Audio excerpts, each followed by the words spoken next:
بسم الله الرحمن الرحیم.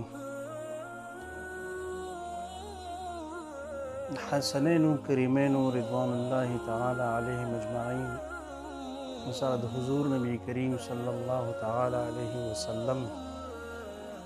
چې کوم محبت و د هغې نظاره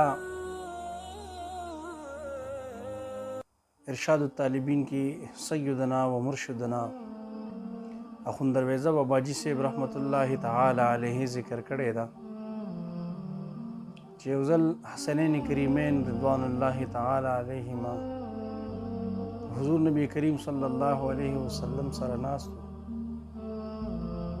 سیدنا امام حسن رضی الله تعالی عنہ ورته فرمایل چې یا رسول الله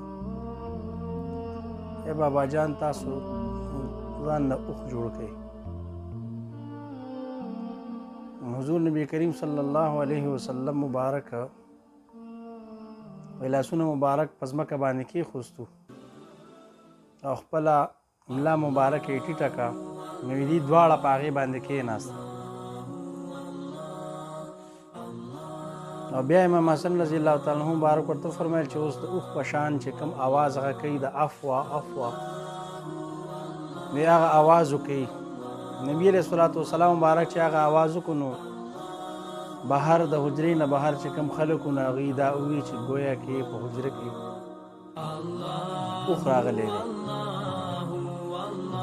جبریل امین علیه السلام مبارک په دغه وخت کې الله جل جلاله را نازل کوي چې یا رسول الله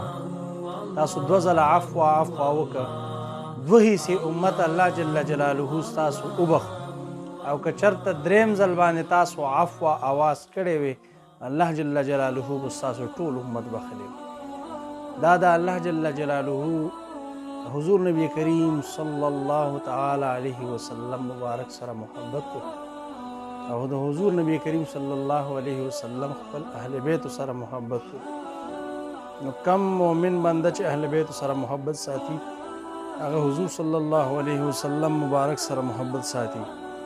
او چې څوک د حضور نبی کریم صلی الله علیه وسلم مبارک سره محبت ساتي هغه الله سره محبت ساتي او الله جل جلاله بیا دې مؤمن بنده سره محبت ساتي. الله جل جلاله دې د اهل بیتو دا محبت زمونږه نصیب کړي او په دې باندې دې الله جل جلاله موږ قایم او دایم لري. واخر دعوایا الحمد لله رب العالمین.